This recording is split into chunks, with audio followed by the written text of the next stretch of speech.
We arrived to a place where they started to scream, "Out, out, you dirty Jews." And the first thing I saw is a sign, "Arbeit macht frei," work will set you free, making us believe that we're there to work. The smoke billowing from the crematorium chimneys, the putrid smell of burning human flesh in the air, the permanent dark cloud cast over the Auschwitz concentration camp. Rosalie Simon, who was only 12 years old at the time, will never forget taking her first step into hell. They took us to a place where they shaved everybody's heads. And they cut underarms. Young men did it. Can you imagine how we felt to lie down on a board and the men shaved our pubic hair and underarms and hair? But there were SS watching and there was nothing we could do. At her home in Queens, New York, the now 92-year-old Holocaust survivor shared her incredible first-hand testimony.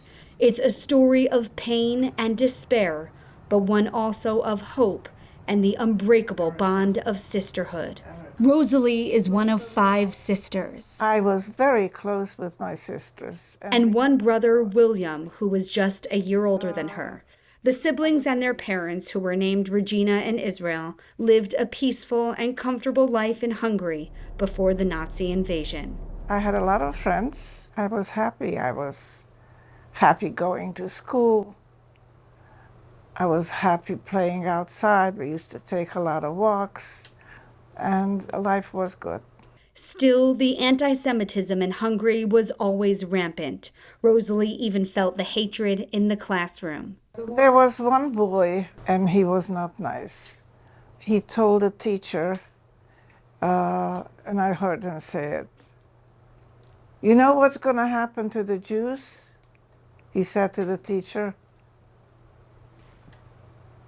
indicating they're going to be killed.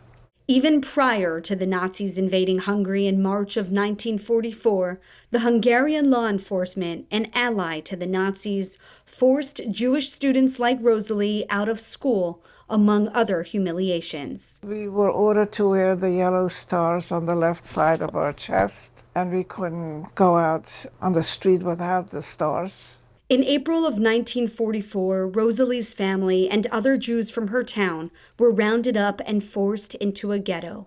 They lived crammed inside an attic with other families.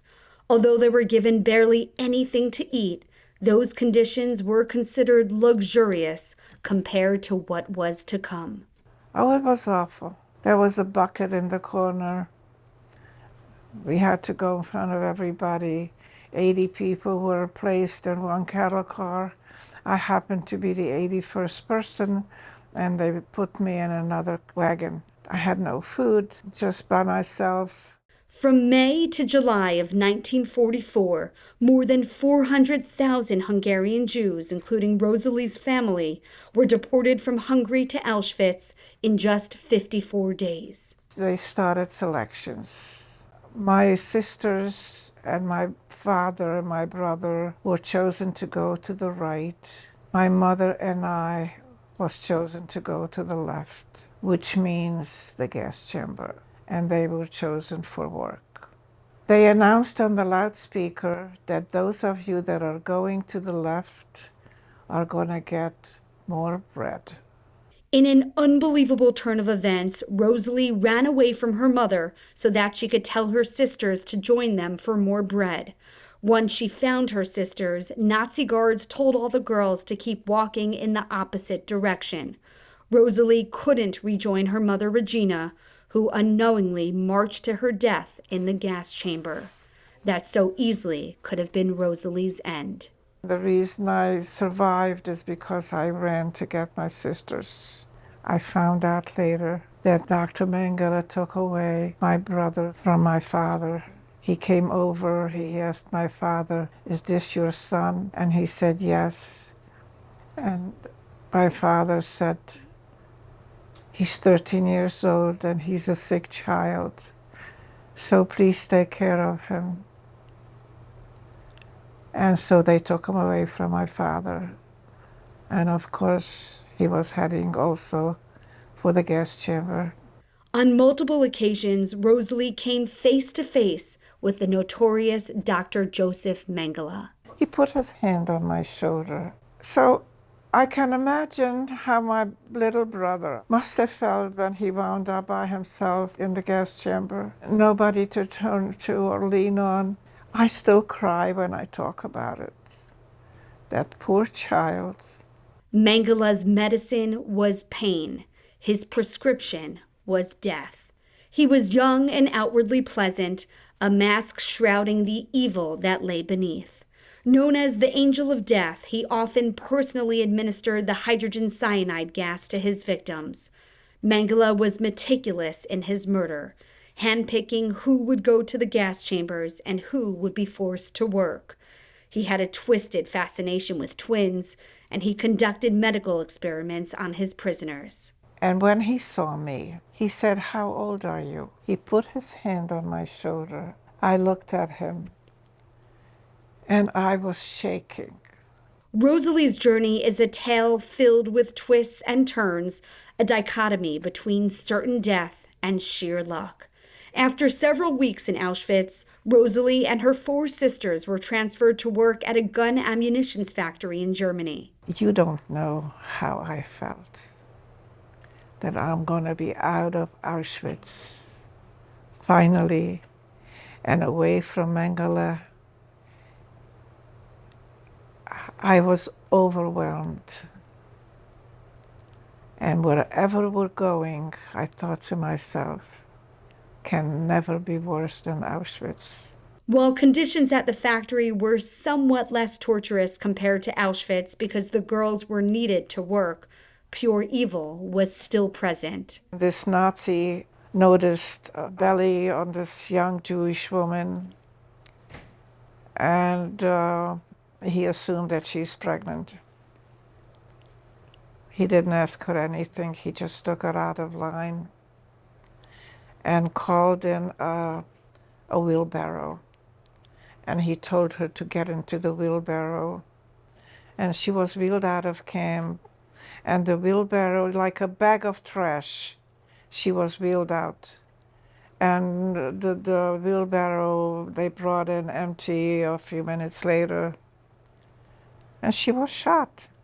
After months of working endless hours at the factory, constantly living in fear, the girls were transferred again to a subcamp of Dachau. This place was its own version of hell. They didn't have selections. But you see the ceiling? Piles of dead bodies. Piles. Here a pile and here a pile. They didn't shoot anybody. There was no crematorium. They just died from starvation. It was fate that the Americans were approaching to liberate the camp before Rosalie and her sisters could starve to death. They were transferred once more. We were standing there in the trains, and all of a sudden we heard shooting. They opened the doors from the cattle cars, and we saw soldiers coming towards us, and they were hollering, "We're Americans, we're Americans, we came to save you." It was unbelievable that we got saved. It was an absolute miracle that Rosalie and her 4 sisters all survived. They soon discovered their father had survived too, though he was severely ill in a hospital in Prague. A long road to recovery for Rosalie and her family, always carrying with them the pain, heartache, and guilt from the horrific murders of Regina and young William. Their family forever incomplete, but Rosalie is compelled to make sure their stories always live on. You see the anti-Semitism, what's going on. People deny the Holocaust. People say it never happened. It's most important to talk about it in the schools, and I'm committed to do that. I've talked to probably thousands of kids. Rosalie's first-hand testimony, which is documented in her book called Girl in a Striped Dress, is invaluable to all of us here at the Holocaust Memorial and Tolerance Center of Nassau County. She is also the definition of elegance and grace, a refined, humble woman who has never forgotten where she comes from. Her message to all those who hear her story: I want them to be upstanders. If they hear anybody bullying the Jews or saying bad things about the Jews, to stand up and to be upstanders, not bystanders, and speak up.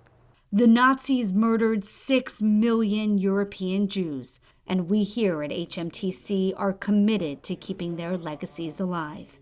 As for Rosalie, her legacy lives on with her 3 children, 7 grandchildren, 7 great-grandchildren, and in all of us who hear her story. In Queens, New York, Dana Arshin, HMTC.